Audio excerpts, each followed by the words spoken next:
Everybody cooks at home, or they try to cook at home. Sometimes people overcomplicate their lives, and especially when you invite more than two people. Sometimes I'm very picky with my wife or my daughters when they are bringing people home, and I tell them I want to cook for four. And then they tell me, yeah, but can I bring two more people? It's six. And I say, no, because it's 50% more work. People don't realize that. You need to ask yourself what you think you can handle for what you want to make today.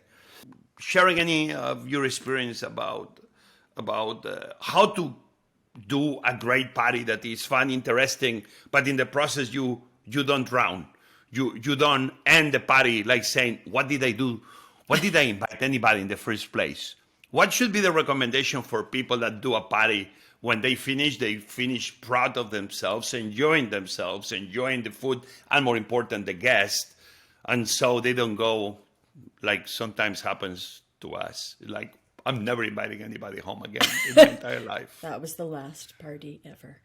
I really, and I was just talking, I mentioned before the idea of big food and little food, and we were just talking about it last night, that I think that I really believe in like doing things that are, I think I'm really lazy is my answer. I think I'm really lazy. So for example, tonight, I believe I'm having 10 to 12 people over, I something didn't like got the that. invitation, but that's fine. I get it.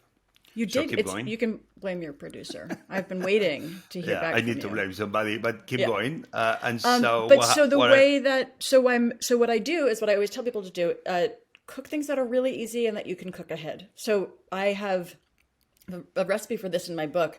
There's a great way that I've been cooking like big pieces of meat that I learned from my brother that I call a lazy steam roast, but where you just season a big piece of meat really deliciously, and then you wrap it in parchment, and then you wrap it in tinfoil, and you do it quickly high so that everything gets hot, and then you just leave it on low for like, whatever, 6 hours. So there's meat cooking right now in my fridge, and when 12 people get here, there's going to be a braised pork shoulder, kind of steam roasted pork shoulder, and ribs that are also steam roasted, and I make a big pot of beans, which is also cooking right now.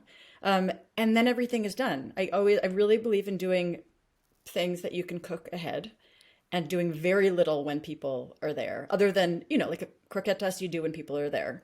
But everything else I like to make ahead, and none of it is particularly impressive. It's just delicious. So I feel like I really like to focus on like large quantities of simple things that can be made ahead and are really delicious. And then if you're worried that it's all going to be kind of mushy and brown, which my food is, like pork shoulder and beans, then you make like a little herb oil or something. And I also so make things ahead, big batches, simple preparations.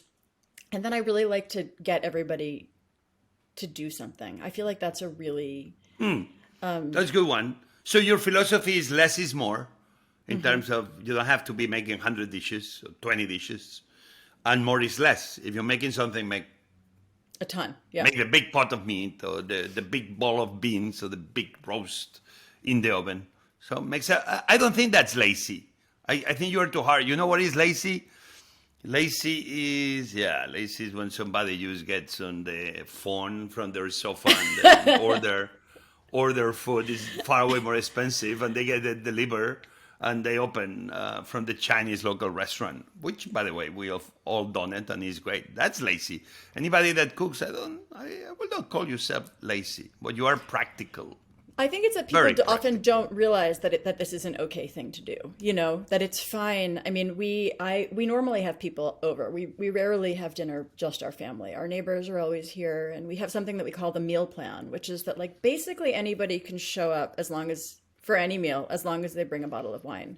And so if people show up and I didn't have something great planned, or I'd said like maybe I'll make Annie's mac and cheese, then maybe I just make grilled cheese and salad for everybody. But I feel like there aren't that many sort of publicly visible examples of people prioritizing just feeding people, which is what I like to have like enough to drink and enough to eat. But it's often grilled cheese or eggs or, roasted pork or whatever. And I think that knowing that it's okay to do that is maybe, it's more that people don't know that that is an acceptable thing to do.